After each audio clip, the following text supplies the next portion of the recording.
안녕하세요. 평생을 볼 수 없을 것 같았던 소중한 것을 다시 마주하게 된 50대 남자입니다. 세상에 태어나 살아가는 동안 저에겐 정말 많은 일들이 있었습니다.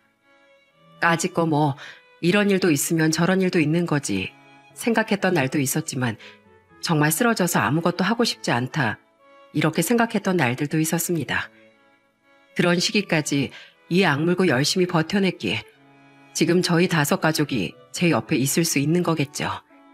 한 번도 누군가에게 제 이야기를 마음 편하게 해본 적이 없었는데 오늘은 용기를 내어 저희 가족의 이야기 그리고 제가 어떻게 살아왔고 힘든 시기를 어떻게 견뎌내 지금까지 오게 되었는지에 대해 사연을 써보려고 합니다. 저의 어린 시절은 불행 그 자체였습니다. 누구의 축복도 받지 못한 채로 태어나 부모님에게 사랑한다는 이야기 한번 들어보지 못하고 자랐거든요. 건설 현장에서 일하던 아버지는 매일같이 술 냄새를 풀풀 풍기며 집으로 들어왔고 그렇게 들어올 때면 어머니와 언성을 높여 싸우기 일쑤였습니다. 원래 안 좋은 건 기억에 오래 남는다고 하잖아요. 부모님이 싸울 때마다 소리가 들리지 않게끔 이불을 뒤집어 쓰고 울던 건 아직까지도 선명하게 기억이 납니다. 그리고 7살이 되던 해 어머닌 절 두고 집을 나갔고 아버지와 둘이서 살아가게 됐습니다. 아버진 저 때문에 어머니가 집을 나간 거라며 매일같이 절 때리고 욕을 하셨어요. 저에겐 고모가 한 분 계셨는데 가끔 고모가 집에 오시면 절 때리는 아버지를 말려주시기도 하셨습니다. 놔! 저놈 자식만 보면 아주 그냥 속에서 천불이 나. 뭐하러 세상에 태어나선 차라리 생겼을 때 지워버렸어야 했는데 아유 오빠도 참 저 어린애를 때리면 집 나간 올케 언니가 돌아오기라도 해요? 적당히 해요 적당히. 딱히 저에게 잘해주시는 건 없었지만 어머니가 집을 나가고 가끔씩 찾아와 밥을 해주시는 고모의 존재가 저는 참 고맙게 느껴졌습니다. 그렇게 지옥 같은 어린 시절을 보내고 제가 중학교 1학년이 되었을 무렵 아버진 현장에서 일을 하시던 중 추락사고를 당해 세상을 떠나게 되었습니다. 아버지가 돌아가셨는데도 그렇게 슬프거나 북받치는 감정 같은 건 느껴지지 않았어요. 그리고 장례를 다 치른 뒤 저는 고모의 옷자락을 잡고 이렇게 말했습니다. 고모, 저 고모랑 같이 살고 싶어요. 저 좀 데리고 가주시면 안 돼요? 그 말을 꺼내는 순간 고모의 표정이 싹 바뀌면서 제 손을 기분 나쁘다는 듯 탁 쳐내며 이렇게 이야기를 하더군요. 얘가 뭐라는 거야? 내가 미쳤다고 널 데리고 가니? 나 먹고 살기도 바빠 죽겠는데. 그동안은 혼자 된 우리 오빠 불쌍해서 가끔이라도 가서 챙겨준 거야. 너 복날 개 맞듯이 얻어맞을 때 오빠 말려준 걸로 감동이라도 받았나 본데 착각하지 마 너. 너 좋아서 말린 거 아니야.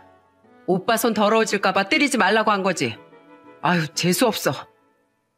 그 소리를 딱 듣는 순간 피가 싹 식어버리는 느낌이 들더군요. 그리고 세상에 믿을 사람은 아무도 없구나 하는 생각이 들었죠. 그렇게 아버진 유산 하나 남기지 않은 채 돌아가셨고 장례가 끝나자마자 세상에 홀로 남게 된 전 짐가방을 싸서 제 발로 고아원에 찾아갔습니다. 중학교 1학년 때부터 막 성인이 될 무렵까지 고아원에서 살았고 그동안 고모는 저를 단 한 번도 찾아오지 않았어요. 아마도 제가 고아원에 들어갔는지조차 모를 겁니다. 저의 안부를 조금이라도 궁금해했다면 어떻게 해서든 알 수 있었을 텐데 말이죠. 그리고 그곳에서 지내면서 전 마음속으로 다짐했어요. 내가 만약 커서 결혼을 하게 된다면 내 아이에겐 절대로 이런 상처를 주지 않고 누구보다 좋은 아버지가 되어줄 거라고요.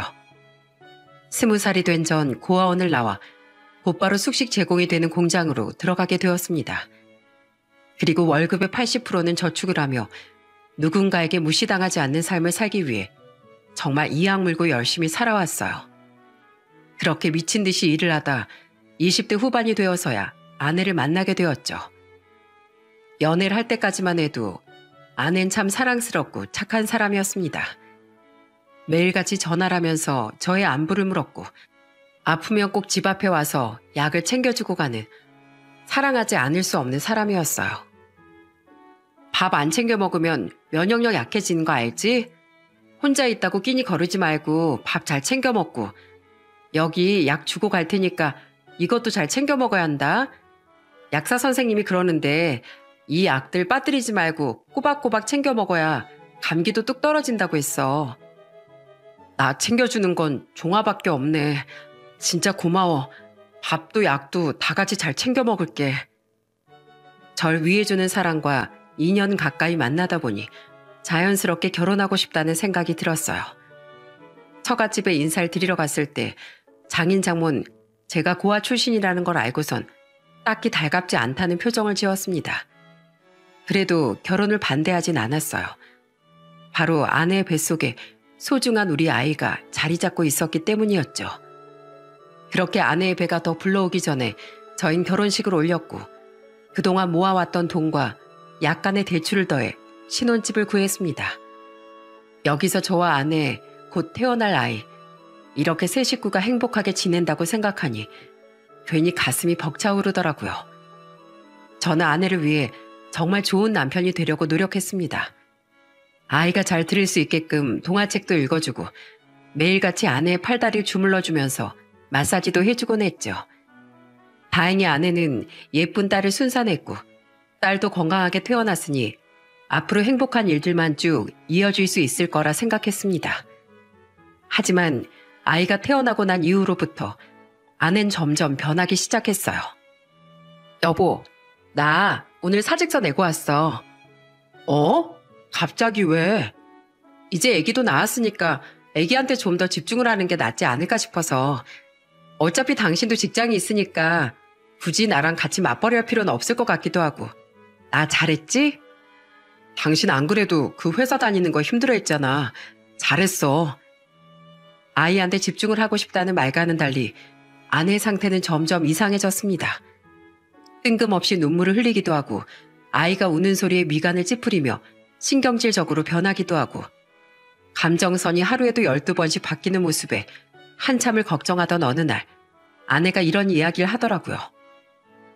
여보, 나 요즘 완전히 미친 사람 같지? 울었다가 웃었다가 갑자기 짜증내다가 나도 내가 너무 이상하다고 생각해서 오늘 병원에 가봤거든? 전형적인 산후 우울증 증상이라더라. 뭐? 산후 우울증? 원래 젊은 아기 엄마들한테 쉽게 찾아온다고 하더라고. 아무래도 출산하고 나서 아기 보는 거 말곤 하는 게 아무것도 없으니까. 나도 모르게 힘들어하고 있었나 봐. 산후 우울증 이야기만 들어봤지 진짜 나한테 찾아올 거라고 누가 상상이나 했겠어. 심한 수준이래? 막 약도 먹고 그래야 하는 거 아니야? 다행히도 약을 먹을 정도로 심한 건 아니고 그냥 하고 싶은 거 실컷 하면서 스트레스도 풀고 하면 자연스럽게 나아진다고 하더라고. 그래서 말인데 여보, 나 해보고 싶은 게 생겼는데 말해도 돼? 당연하지. 뭔데? 말해봐. 나 예전부터 옷가게를 한번 운영해보고 싶었거든. 옷가게라면 사람들도 많이 만날 수 있고 또 손님들이랑 이야기도 많이 할 수 있고 뭐 스트레스를 안 받을 수는 없겠지만 그래도 내가 하고 싶은 걸 하는 거니까 행복할 것 같아. 손님이랑 사장은 진짜 천지차이야 여보. 아기 키우는 것보다 스트레스를 더 많이 받을 수도 있어. 그래서 뭐 안 된다는 거야? 마누라가 산후 우울증에 걸렸다는데도 하고 싶은 거 하면서 사는 게 낫는 방법이라는데? 산후 우울증에 걸렸다는 이야기 그리고 옷가게를 한번 해보고 싶다는 아내의 말에 저는 뭐라 할 수 있는 말이 없었어요. 솔직히 우울증이라는 게 진짜 무서운 거잖아요. 뉴스만 봐도 알 수 있듯이 말입니다. 괜히 반대했다간 아내의 우울증 증상이 더욱 심해질까 걱정이 되어서 저는 결국 담보대출까지 받아가며 시내 한복판에 옷가게를 열 수 있도록 도움을 주었습니다. 아, 드디어 나도 꿈꿨던 일을 해보는구나. 우리 여보 짱이야. 아참, 여진이 내가 없는 시간 동안 엄마가 봐주기로 했어. 장모님께서? 괜찮으실까? 두말하면 잔소리지. 우리 엄마만 믿으라고. 장모가 아이를 봐주기로 했다는 말에 신경이 안 쓰일 수가 없었어요. 그 말을 듣고 어느 사이가 마음이 편하겠어요. 그래서 저는 장모에게 용돈을 드리기로 하고 제 카드까지 줬습니다. 필요한 게 있으면 그걸로 편하게 사라고 말이죠. 장모님, 혹시 여진이 돌보시면서 필요한 게 생기거나 하시면 언제든 카드로 편하게 사세요. 아유, 뭘 이런 걸 다 주고 그래. 뭐 그래도 주는 거니까 거절 안 하고 잘 쓸게. 고마워, 사위. 그런데 장모가 아이를 돌보기 시작하면서 많은 것들이 틀어지기 시작했습니다. 분명히 필요한 게 있을 때 편하게 사라고 카드를 드렸는데 그 카드를 다 어디에 사용했는지 아세요? 세상에, 처갓집 냉장고를 최신형으로 바꾸고 TV도 바꾸고 또 장인의 새 등산복을 사는데 쓴 거 있죠? 달에 카드값이 100만 원이 넘게 나와서 이상한 마음에 확인했더니 내역처가 다 가구 판매점이나 등산용품점이더라고요. 정작 아이를 위해서 쓴 건 한 푼도 없었고 말입니다. 장모의 씀씀이는 점점 해퍼졌고 이젠 감당하기도 힘든 수준이 되어 조심스럽게 장모에게 이야기를 꺼냈습니다. 그런데 되려 저에게 화를 내시더군요. 아니, 자네도 참 그래. 내가 뭐 달에 500만 원을 써 아니면 1000만 원을 써? 고작 100만 원 정도 쓰는 거 가지고 이렇게 이야기하는 것도 웃기다고 생각 들지 않나? 그리고 말이 나와서 하는 말인데 내 친구들은 손주 돌봐주면서 달에 100, 200은 기본으로 받는다더라. 또 다른 친구는 애 봐주는 게 고마워서 사위가 해외여행도 보내줬다는데 난 친구들 앞에서 쪽팔려서 명함도 못 내밀겠어. 정 내가 카드 쓰는 게 아까우면 차라리 나한테 돈으로 주면 되겠네. 장모님, 제가 카드 드릴 때 분명히 여진이 돌볼 때 필요한 게 생기면 그때 편하게 쓰시라고 말씀드렸잖아요. 냉장고, TV, 등산복까지 개인적인 거 사라고 드린 카드가 아닌데 자꾸 개인적으로 물건 사시면서 카드 긁으시니까 제가 말씀드리는 거예요. 아, 됐어. 내가 무슨 좋은 꼴을 보자고 나서서 애를 봐주겠다고 했는지 원. 애 봐주는데 내가 사고 싶은 것도 하나 내 맘대로 못 사? 죽을 때 무덤에 돈 가지고 갈 것도 아니면서 뭘 그렇게 아끼나 아끼길. 내 더럽고 치사해서 안 쓰고 만다. 장모와는 정말 놀라울 정도로 말이 전혀 통하질 않더라고요. 그리고 그날 저녁 집으로 들어온 아내와도 한바탕 싸움을 벌였습니다. 당신 너무한 거 아니야? 우리 엄마 허리도 불편하고 무릎 관절도 안 좋은데 우리 사정 봐서 여진이 봐주시겠다고 한 거란 말이야. 그런데 그깟 카드 좀 쓴 거 가지고 우리 엄마한테 그렇게 말을 해? 우리 형편에 달마다 카드값만 100만 원 넘게 나가는 게 말이 돼? 내가 아무리 돈을 벌고 있다지만 월급의 절반 이상을 카드값으로 날리면 나머지 생활비는 어떻게 해? 대출금도 갚아야 하고 공과금도 내야 하는데 진짜 그놈의 돈 지겨 죽겠어 정말. 그리고 당신만 돈 버는 거 아니고 나도 돈 벌고 있거든? 생활비 내 돈으로 충당하면 되잖아. 당신 그거 벌어봤자 얼마나 번다고? 하루 매출이 얼만데? 말해봐. 옷가게 매출을 물어보자 아내는 완전 꿀먹은 벙어리가 되어 저를 씩씩대고 노려보기만 하더군요. 그렇게 냉전인 상태로 잠을 자고 다음날 퇴근을 하고 돌아오니 웬 낯선 사람이 아이를 안고 있는 게 아니겠어요? 너무 놀라서 누구시냐고 묻자 그분은 머쓱해하며 본인을 베이비시터로 소개했습니다. 베이비시터요? 그런 이야기 못 들었는데. 아이고, 그러셨구나. 오늘부터 일하기로 했거든요. 아, 네. 아이는 이리 주세요. 늦은 시간까지 너무 고생 많으셨습니다. 퇴근하셔도 돼요. 늦은 시간까지 아이를 봐주신 분께 인사를 드리고 아내가 들어올 때까지 하염없이 기다렸습니다. 그리고 아내가 문을 열고 들어오자마자 물어보았어요. 당신 왜 나한테 베이비시터 쓴다고 말 안 했어? 장모님은 어디 가시고? 앞으로 베이비시터 쓸 거야. 당신이 우리 엄마 카드 쓰는 거 가지고 뭐라고 했잖아. 우리 엄마 그것 때문에 기분 상해서 당신 꼴 보기 싫다고 여진이 안 돌봐주시겠대. 쇠가 빠지게 애기 똥기저귀 갈고 분유 타먹이면서 고생해봤자 사위한테 듣는 말이 그것뿐이라고. 아휴, 그렇게 됐으면 나한테 먼저 이야기를 했어야지. 아무리 그래도 베이비시터를 고용하는 게 말이 돼? 아르바이트생을 구해서라도 애긴 당신이 돌봐야지. 당신 잊었어? 나 산후 우울증 때문에 장사 시작한 사람이야. 난 내일에 더 집중하고 싶어. 아무튼 앞으로 베이비시터 분이 와서 돌봐주실 거니까 그렇게 알고 있어. 아내는 일에 집중하고 싶다며 실질적으로 육아를 포기했고 장모는 저와 한바탕 싸운 이후로 저희 집에 단 한 번도 찾아오지 않았습니다. 저는 누구보다 가족을 소중히 여기는 사람이었고 아내가 산후 우울증을 겪었다는 이유로 불만이 있어도 힘들어도 마음속에만 꾹꾹 담아두었는데 정작 이런 제 마음을 알아주는 사람이 없다는 게 너무나도 허탈했죠. 게다가 설상가상으로 다니던 공장마저 사정이 어려워져 문을 닫게 되었습니다. 졸지 실업자가 된 것이었죠. 이젠 출근을 하지 않게 되었기에 저는 집에서 일자리를 구하며 딸아이를 돌보게 되었고 아내는 그런 저를 보며 비아냥거리곤 했습니다. 참 보기 좋다. 이렇게 된 거 돈은 내가 벌어올 테니까 집에서 전업주부나 하지 그래? 왜 꼭 말을 그런 식으로 해? 아니 뭐 그냥 잘 어울린다고 이야기한 건데 왜? 이런 소리 듣기 싫으면 빨리 취업을 하시든지. 아내의 비아냥거리는 말을 듣기 싫어서라도 빨리 재취업을 해야 했지만 나이 33살에 경력 하나만 가지곤 어려운 경기에 취업을 하는 게 쉬운 일은 아니더군요. 그래도 전 제가 어릴 적 다짐했던 것들을 지키려 노력했습니다. 좋은 아빠, 좋은 남편이 되기 위해서 애쓰면 언젠간 또 좋은 날이 오겠지 하고 생각했죠. 하지만 그런 저의 생각과 노력은 두 눈으로 보면 안 될 걸 본 순간 와르르 무너져 내리고 말았습니다. 비가 오는 날이었습니다. 우산을 챙기지 않은 아내가 걱정돼서 아내를 데리러 아내 가게로 향했습니다. 그런데 저는 끔찍한 장면을 목격하고 말았어요. 아내가 어떤 남자와 가게에서 애정 행각을 하는 장면이었죠. 손발이 떨리고 저는 순간 이성을 잃고 말았습니다. 당신 지금 뭐 하는 짓이야? 여보, 여긴 뭐 하러 왔어? 저는 당황해하는 아내를 밀치고 상간남을 두들겨 패기 시작했습니다. 아내는 악을 쓰면서 그놈을 두들겨 패는 저를 말렸고 그놈은 얼굴이 곤죽이 되도록 맞으면서도 희죽거리며 웃고만 있더군요. 아주 제대로 정신이 나간 놈 같았습니다. 당신이 말해봐. 이놈이랑 대체 얼마나 만난 거야?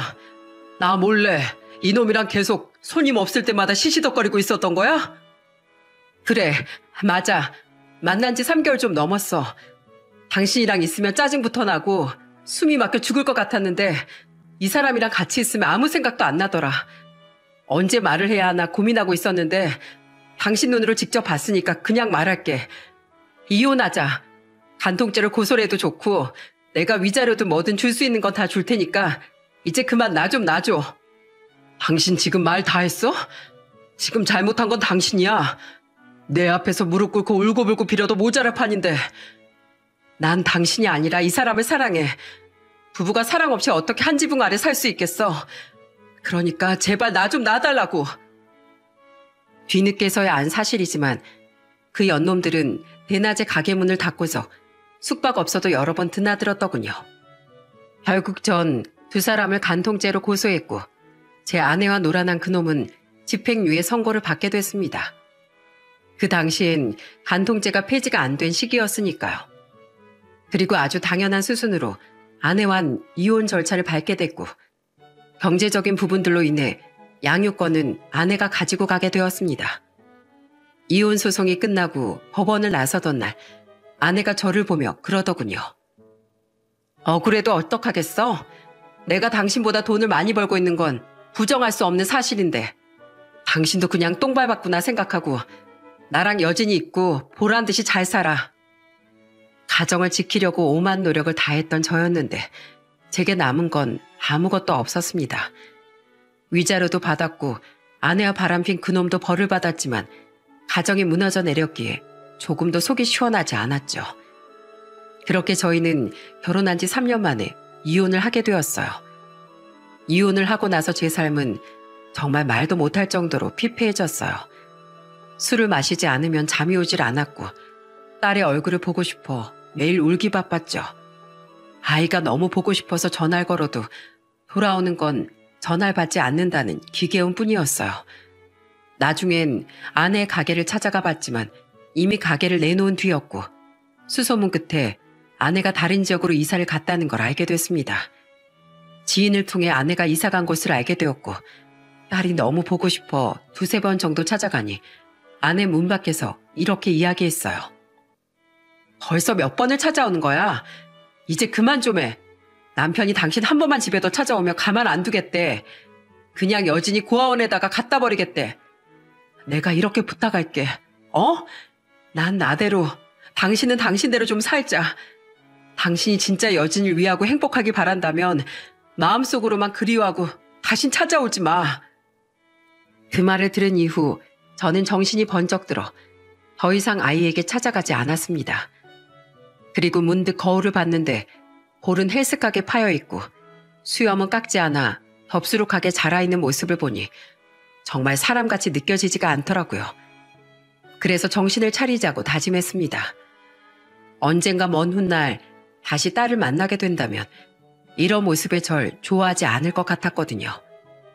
그날로부터 전 깔끔하게 이발도 하고 미뤄왔던 면도도 하고 술을 끊고 밥도 열심히 먹었습니다. 다행히 다시 취업도 하게 되었고 종교를 한번 가져보자는 생각이 들어 교회도 다니게 되었어요. 사람들을 많이 마주하고 또 기도도 드리니 예전보다 마음이 많이 안정적으로 변해가더라고요. 그리고 그곳에서 교회 집사님의 소개로 지금의 아내를 만나게 됐습니다. 아내는 저와 비슷한 상처를 가지고 있는 사람이었어요. 원래 사람은 비슷한 상황의 사람을 만나면 저절로 끌린다고 하잖아요. 길게 대화를 나누지 않아도 참 잘 맞는 사람이구나 하는 게 느껴지더라고요. 뭐든 퍼즐처럼 잘 맞았던 저희는 만난 지 3개월 만에 혼인신고만 한 채로 함께 살게 됐어요. 같은 상처를 가진 사람들끼린 상처 주지 않고 정말 잘 살 수 있다고 하더라. 서로 아픈 부분들 보듬어가면서 우리 정말 행복하게 잘 살아보자. 재혼한 지 2년 만에 쌍둥이 남매도 찾아와 주었고 아내 그리고 아이들과 정말 행복한 가정을 꾸려나갔습니다. 아내와도 평온한 관계를 유지하고 아이들도 별탈 없이 건강하게 자라 초등학교에 들어갈 나이가 되었을 무렵쯤 저는 다니던 회사를 정리하고 퇴직금과 여태까지 모아왔던 돈으로 목 좋은 자리에 떡갈비집을 차리게 되었습니다.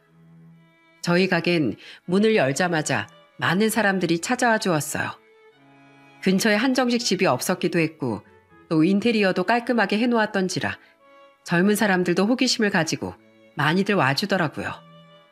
제 방식대로 퓨전 요리도 섞어놓아 중장년층은 말할 것도 없고 입맛이 까다로운 젊은 층들도 확 사로잡을 수 있었답니다.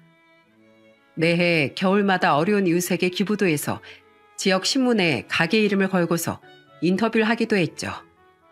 그렇게 천천히 인지도를 쌓아 올린 저희 가게는 5년 정도가 지나니 제대로 입소문을 타 대기줄까지 생기는 바람에 너무 바빠져 이제 둘이서 나의 운영을 하기가 힘든 지경까지 이르게 되었습니다. 그래서 어떻게 해야 하나 곰곰이 생각을 하다가 아르바이트생을 새로 뽑기로 마음을 먹고 가게 문 앞에다가 아르바이트생을 구한다는 공고문을 붙여두었어요.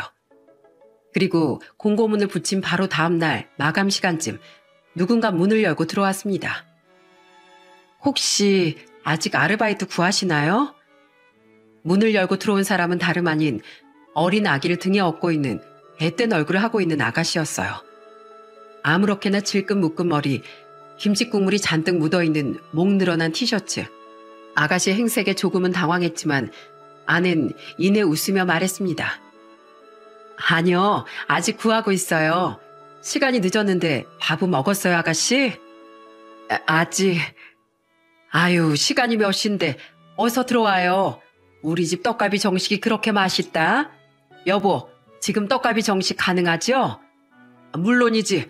아가씨, 저쪽에 가서 앉아 있어요. 내 맛있게 해서 갖다 줄 테니까. 마감 시간이었지만 늦은 시간까지 밥도 먹지 않고 찾아와준 아가씨를 위해 정성껏 떡갈비 정식을 준비해서 내어주었고 식사를 다 끝내고 난 뒤 저희 아가씨에게 궁금한 부분들을 묻기 시작했습니다. 나이는 몇 살이에요? 아르바이트 경력은 있어요? 이름이 어떻게 돼요? 26살이요. 아르바이트는 처음이에요. 박여진이라고 합니다.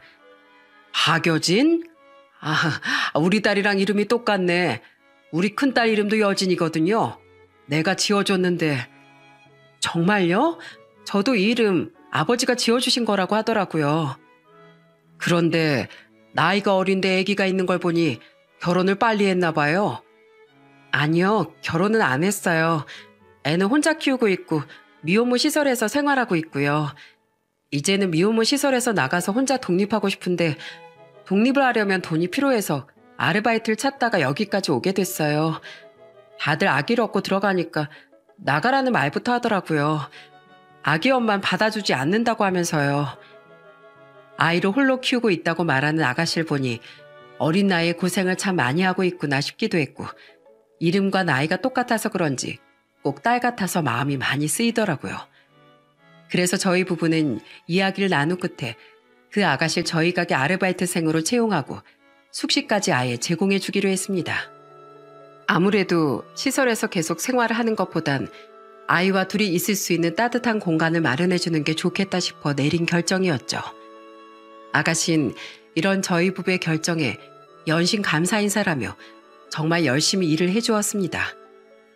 오는 손님들마다 직원이 너무 친절하다며 여러 식당을 돌아다녀 봤지만 저렇게 싹싹한 직원은 처음 본다는 등의 칭찬을 할 정도였어요. 누가 보면 저 아가씨가 가게 주인장인 줄 알겠어. 젊은 아가씨가 어찌 저리 에너지가 넘치는지. 직원 하나 아주 야무지게 뽑아놨네. 여기 장사 잘 되겠다. 아주 부자 되겠어. 아가씨가 아르바이트생으로 들어온 이후부터 단골 손님도 많이 생겨나게 되었고 매출도 이전보다 훨씬 더 많이 오르게 됐습니다. 저희 입장에선 완전 복덩어리가 따로 없었죠.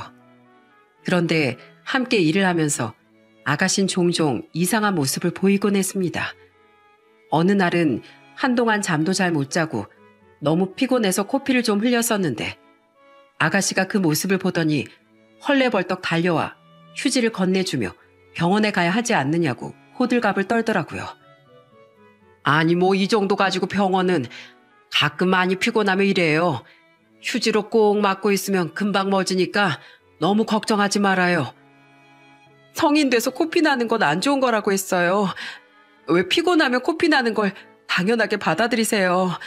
잠도 푹 주무시고 피곤하면 좀 쉬고 그러셔야죠. 아이고 세상에. 우리 마누라도 나 코피 흘리면 이렇게까지는 안 해주는데 직원이 이렇게까지 걱정해주니까 내가 다 고맙네. 걱정해줘서 고마워요 아가씨. 그뿐만이 아니었습니다. 가게 운영을 하다 보면 왜 정신없이 바쁜 날들이 있기 마련이잖아요. 저희 가게 늘 바빴지만 그날은 더더욱 바쁜 날이었어요. 그러던 중 방 안에서 자고 있던 아이가 자지러지게 우는 거예요. 아이는 울지 손님들은 계속 배를 울려대지 아가씨가 어쩔 줄 모르며 우왕좌왕하는 것을 보고 저는 아이는 내가 볼 테니 어서 손님들에게 가보라고 등을 떠밀곤 방 안으로 들어가 아이를 안았습니다.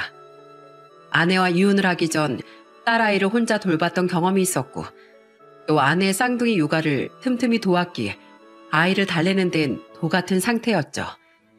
아니나 다를까 우는 아이를 몇 번 품에서 어르고 달래니 금방 울음을 그치더군요. 그리고 분유를 타서 먹이고 트름을 시킨 뒤 몇 번 토닥여주니 금세 잠이 들더라고요. 한바탕 바쁜 시간대가 지나간 뒤에야 아가씨가 방으로 들어왔는데 곤히 누워 자고 있는 아이를 빤히 내려다보더니 이런 이야기를 하더라고요. 신기하네요. 원래 남의 손 안 타는 앤데.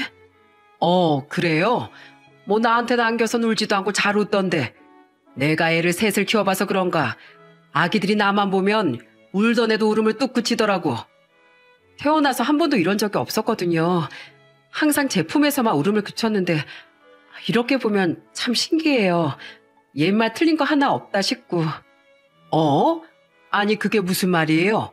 옛말이 틀린 거 하나 없다니. 아니에요. 저희 애기 돌봐주셔서 감사하다고요. 이런 의미심장한 말을 하는가 하면 또 어느 날은 마주보고 앉아서 재료를 다듬고 있는데 저에게 가족에 대한 것들을 물어보기 시작했어요. 사장님, 자식이 셋 있으시다고 했잖아요. 큰딸이 저랑 이름이 똑같다고 하셨던 것 같은데 몇 살이에요? 우리 큰딸? 아마 지금쯤 아가씨랑 동갑이겠네요. 사실 우리 큰딸 2살 때 내가 이혼을 했거든요. 이혼한 지 8년 정도 지나서 지금의 와이프를 만났고. 이혼하셨구나. 아기가 2살 때 이혼하신 거면 엄청 많이 보고 싶으셨겠어요. 많이 그립지는 않으셨어요?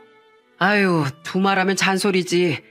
아내한테 딸을 보내고 나서 한동안 우리 딸 생각에 제대로 잠도 못 자고 뒤척거리고 매일 밤 술 마시면서 아주 폐인처럼 살았어요. 수소문을 해서 찾아는 갔는데 아이의 행복을 바라면 더 이상 찾아오지 말라고 하더라고요. 그때부터 그냥 같은 하늘 아래 잘 살고 있겠지. 언젠가 인연이 닿으면 다시 만나게 되겠지 하면서 살았죠. 사장님도 많이 힘드셨겠어요. 아가씨는 저의 이야기를 듣고 옷소매로 눈물을 훔쳤어요.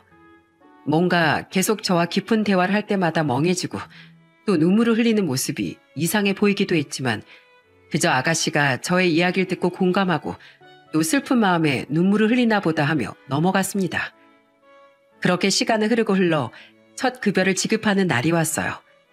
원래라면 계좌 이체를 해주어야 하지만 현금으로 받고 싶다는 말에 급여와 보너스까지 두둑하게 꽉꽉 채워 아가씨에게 첫 달 급여를 건네줬습니다. 자, 이번 달 첫 월급. 여진 씨가 우리 가게 온 뒤로부터 단골 손님들도 많이 늘어나고 또 매출도 팍팍 오르고 있어서 얼마나 좋은지 몰라요. 손님들이 아르바이트생 야무지게 잘 뽑아놨다면서 매번 칭찬을 하고 간다니까. 여기 들어와서 내 가게처럼 일해주고 고생해줘서 특별히 보너스도 넣어놨어요. 그걸로 오늘 아이하고 맛있는 거 사 먹어요. 아가씨는 제가 건넨 봉투를 두 손으로 쥐고 빤히 바라보더니 이내 서럽게 눈물을 뚝뚝 흘리기 시작했습니다. 갑자기 왜 울어요? 무슨 일 있어요? 사장님, 정말로 저를 못 알아보시겠어요? 대뜸 본인을 알아보지 못하겠느냐는 아가씨의 물음에 저희 부부는 당황스러워 그저 얼떨떨한 표정으로 쳐다만 보고 있을 수밖에 없었어요. 아무리 생각해내려고 머리를 쥐어 짜내봐도 아무런 생각이 나질 않는 거예요. 아주 미쳐버릴 노릇이었죠. 그렇게 아무 말도 못하고 서 있으니 결국 아가씨가 소리내어 펑펑 울며 입을 열었습니다. 아가씨 입에서 나온 말은 정말 저희 부부의 입을 떡 벌어지게 만들었어요. 아빠, 저 아빠 딸 박여진이에요. 엄마 성함은 이종아. 2살 때 헤어진 아빠 딸이라고요. 저 정말 기억 안 나세요? 뭐라고? 여진이? 24년 전에 헤어진 내 딸? 정말 여진이가 맞아? 맞아요. 절 그리워했다면서요. 눈 감을 때마다 아른거렸다면서요. 그랬으면서 어떻게 딸을 못 알아보실 수가 있어요. 그렇게 보고 싶었음 한 번에 알아보셨어야죠. 저희 가게에서 열심히 일을 해주었던 아르바이트생이 알고 보니 한참을 가슴속에 묻고 그리워하던 내 딸이었다니. 그토록 보고 싶어 하던 딸을 코앞에 두고도 알아보지 못한 제가 너무 바보같이 느껴졌어요. 그제서야 알았습니다. 그동안 저를 보면서 눈물 짓고 작은 것 하나에도 지나칠 정도로 민감하게 반응했던 이유를 말이죠. 저흰 한참을 서로 끌어안고 엉엉 울다 가게 빈 테이블에 앉아 그동안 하지 못했던 이야기들을 나누기 시작했습니다. 왜 처음 들어왔을 때부터 이야기하지 않았어? 그때부터 아빠 딸 여진이에요 하고 말해줬으면 좋았잖아. 아빠가 널 얼마나 보고 싶어 했다고. 이야기하고 싶었어요. 그런데 처음 들어왔을 땐 냅다 제가 아빠 딸이에요 라는 말을 할 수가 없더라고요. 그래서 아르바이트 구하는 척 들어왔던 거예요. 그리고 아빠 없이 이렇게 건강하고 씩씩하게 자랐다는 걸 보여드리고 싶었어요. 아빠가 먼저 못 알아봐줘서 정말 미안하다 여진아.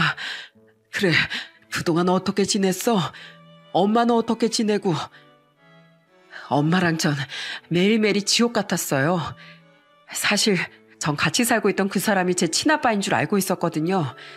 그런데 지금 와서 생각해보니까 친아빠면 절대 그럴 수가 없다고 생각했어요. 매일 술을 마시면서 엄마랑 싸움을 했고 늦게 들어오고 틈만 나면 저한테 욕짓거리 하면서 때리고 엄마랑 꼭 끌어안고 우는 게 그게 제 일상이었어요. 뭐라고? 매일같이 술을 마시면서 싸우고 너한테 손찌검까지 했단 말이야? 이런 썩을. 그리고 제가 초등학교 5학년이 되던 그해 다른 여자를 아예 집에 끼고 들어오더라고요.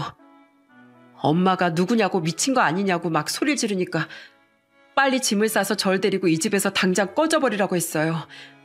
꼴도 보기 싫다고 이제 더 이상 볼 일 없으니까 그냥 사라져버리라고. 엄마랑 절 버리고 다른 여자랑 바람이 난 거죠. 그렇게 저흰 집에서 쫓겨나게 됐고 엄마랑 전 외할머니 댁으로 가게 됐어요. 딸이 덤덤하게 이야기를 해주는데 저와 아내는 옆에서 그 이야기를 들으며 한숨밖에 나오지 않더군요. 이야기는 여기서 끝이 아니었습니다. 엄만 그 아저씨랑 헤어지고 난 뒤로부터 술만 주구장창 마시기 시작했어요. 마치 술에 찌들어버린 사람처럼요. 밥도 안 먹고 계속 술만 마셔대니 몸이 정상적으로 버텨낼 리가 있겠어요? 어느 날 술병을 쥐고 쓰러져 있길래 급하게 119를 불러서 병원으로 가니 간암이라고 하더라고요. 진짜 청천벽력 같았죠. 엄마가 간암이라니. 그런데 그 말 아세요? 갑작스러운 불행은 또 다른 불행을 낳는다는 말이요. 엄마랑 제가 병원에 있는 동안 할머니 할아버지는 화재 사고로 돌아가시게 됐고 원래는 간이식을 해드리려고 했는데 간이식마저 불가능해져서 엄만 결국 호스피스 병동으로 들어가게 됐고 거기서 아빠 이야기를 듣게 됐어요. 네 엄마가 뭐라고 하던데? 여진아, 네 친아빠는 따로 있어. 아마 지금쯤 유명한 떡갈비집을 하고 있을 거야. 지금은 찾아가지 말고 꼭 엄마가 세상을 떠나거든 그때 아빠를 찾아가. 알겠지? 그렇게 아빠 가게가 있는 곳에 주소까지 말한 뒤에 엄만 돌아가셨어요. 그런데 전 엄마가 돌아가시고 난 뒤에도 아빠를 바로 찾아올 수가 없었어요. 그 시기에 제가 아이를 가졌었거든요. 딸은 대기업을 다니는 멀끔한 남자를 만나게 됐고 하룻밤의 실수로 아이를 가지게 되었다고 말했습니다. 그리고 이왕 아이가 생기게 된 거 결혼까지 하자고 했는데 세상에 그 집에서 당장에 아이를 지우라고 딸의 얼굴에 돈을 집어 던졌다더라고요.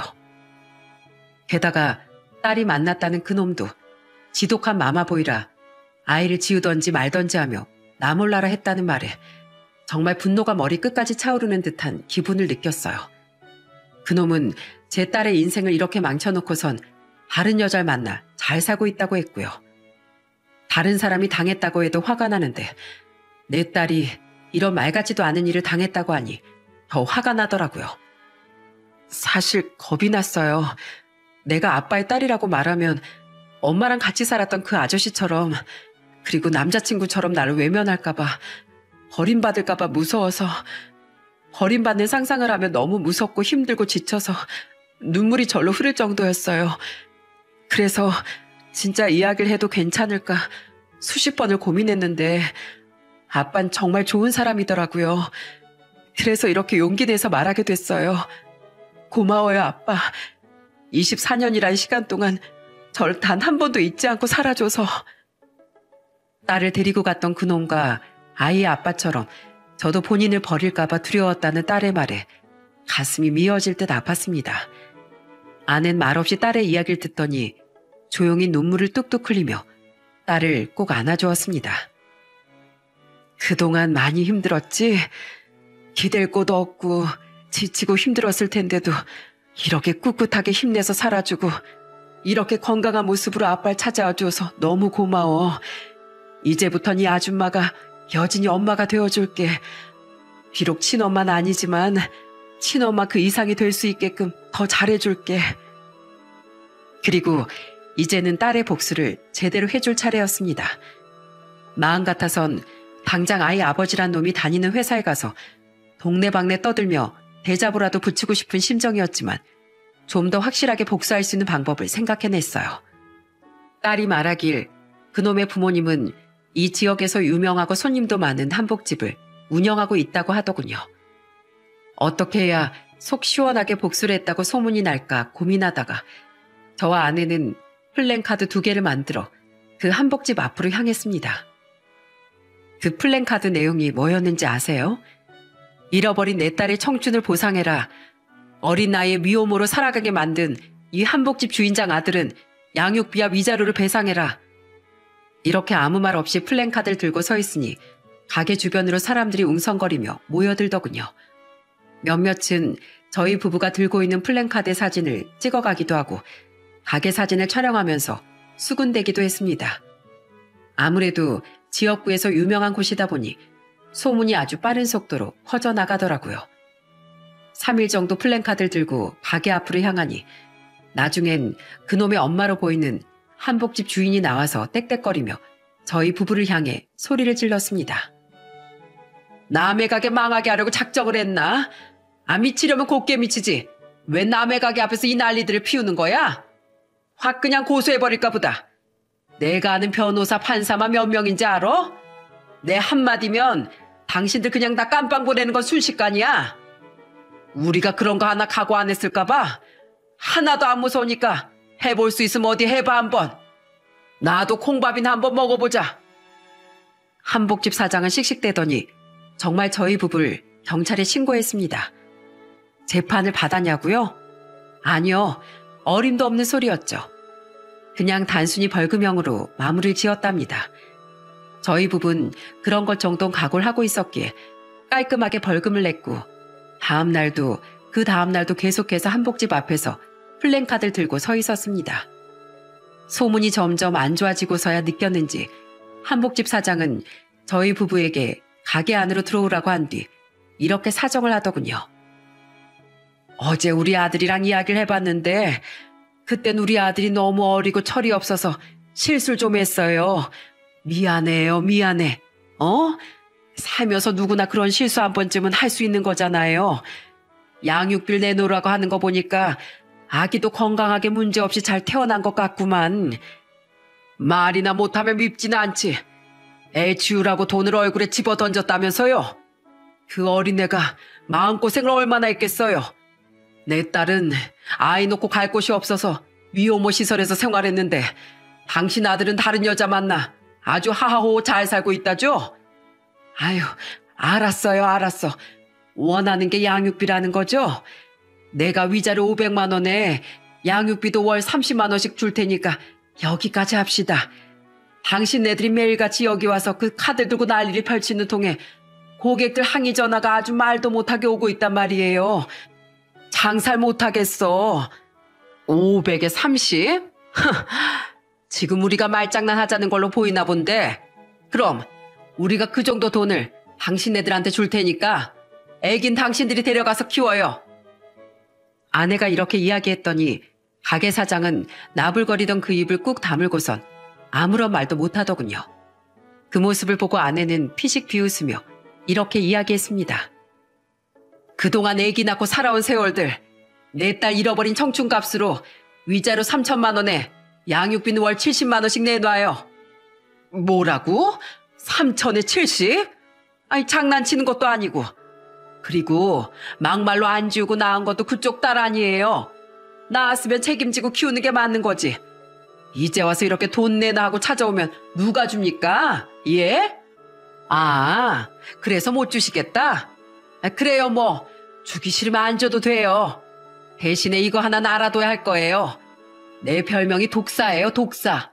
한 번 물었다 하면 죽을 때까지 안 놓는. 그리고 나한테 찍힌 이상 이 동네에서 제대로 장사하긴 힘들걸요? 나 우리 동네 부녀회장이거든. 내 주위에 아주 힘세고 억센 사람들이 많아요. 아줌마도 나이 먹어서 알잖아. 아줌마들 입김이 얼마나 빡센지. 아줌마들 의리가 얼마나 무서운지. 눈물나게 매운맛 한번 보여줘? 당신 한복집에 임대 표시가 붙어야지 정신을 차리려나 본데 그러기 싫으면 위자료 3천에 월 70씩 양육비 주고 당신 아들내미랑 그 아들내미가 만난다는 여자까지 끌고 와서 우리 앞에 무릎 꿇고 싹싹 빌게 만들어요. 안 그러면 고소당한 한이 있어도 계속 할 거고 뭐 내가 못하면 다른 사람 시켜서라도 할 거니까 당신들 잘못 걸린 거야. 그렇게 반협박식으로 말을 쏟아내고 집으로 돌아간 저흰 다음 날 또 플랜카드를 들고서 그 한복집 앞으로 출근했어요. 그런데 저 멀리서 멀때까지 키가 큰 남자와 여자 한 명이 저희 앞으로 달려와서 무릎을 꿇더라고요. 그때 직감했죠. 이놈이 제 딸의 인생을 제대로 말아먹은 그 아이 아빠라는 것을요. 잘못했어요. 잘못했습니다. 제가 정말 잘못했어요. 그땐 제가 너무 어려서 실수했어요. 끝까지 제가 책임을 져야 하는 게 맞는 건데 정말로 잘못했습니다. 용서해 주세요. 잘못한 건 알고 있니? 너 때문에 한 여자 인생이 망가졌다는 건 알고 있어? 용서를 빌 거면 제대로 빌어야지. 이렇게 울며 불며 무릎을 꿇고 싹싹 비는 것만이 다가 아니야. 아줌마, 어제 말한 그 위자료 그리고 양육비 어떻게 할 거예요? 드릴게요. 제가 땡빚을 내서라도 드릴 거예요. 그러니까 제발 그만해 주세요. 네? 이렇게 제가 부탁드릴게요. 그래? 근데 말만 하고 나중에 나 몰라라 할 수도 있으니까 우리 각서를 좀 받아놓자. 연대 보증인은 니네 부모고 네가 달달이 양육비 70만 원 주지 않으면 그 돈은 고스란히 니네 부모가 갚게 될 거야. 어떻게 받아낼 거냐고? 사람들 다 데리고 와서 난리라는 난리는 다 피울 거야. 니네 엄마가 이 동네에서 제대로 장사도 못하게. 내 말 무슨 말인지 알겠지? 네, 알겠습니다. 잘 알겠어요. 이런 건 구두로 하면 안 되지. 서류로 아주 못을 박아놔야지. 아줌마, 도장 가지고 있죠? 당신 아들내미가 주겠다고 약속했으니까 우리 증서 씁시다. 그렇게 그놈은 위자료 3천만 원에 월 70만 원씩 위자료를 지급하기로 약속했고 그 돈을 갚지 않거나 늦을 시 모든 책임은 아들의 엄마인 한복집 주인이 지는 것으로 연대 보증서를 작성했습니다. 그리고 다시 한번 경고했어요.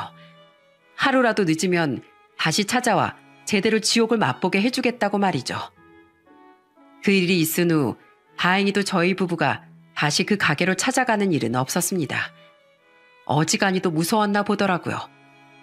그 한복집은 제대로 영업을 하고 있느냐고요?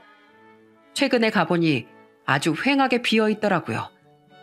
워낙에 여론이 안 좋아지니 그냥 장사를 접은 건지 아니면 그냥 이사를 가버린 건지 알 수는 없었지만은요. 그리고 딸은 최근에 만나는 사람이 생겼어요. 딸의 상처와 아이까지 보듬어주는 따뜻한 사람을 만나 예쁘게 눈부시게 사랑을 하는 중이랍니다. 가끔 저희 가게에 와서 맛있게 밥을 먹고 가기도 하고 또 바쁠 때면 스스로 팔을 걷어붙이며 일손을 돕겠다고 말하는 아주 듬직한 청년과 만나고 있어 저희 부부는 볼 때마다 흐뭇하게 미소를 짓고 있어요. 여러분, 자업자득이라는 말이 있습니다. 본인이 저지른 업보는 그대로 본인에게 고스란히 돌아온다는 뜻이죠. 우리가 살아가면서 늘 좋은 일만 하고 살 수는 없지만 그래도 남의 마음에 대못을 받고 상처를 입히는 일은 없었으면 하는 마음에서 사연을 보내게 되었습니다. 제 이야기는 여기까지입니다. 글을 보시는 모든 분이 행복하시기를 빕니다.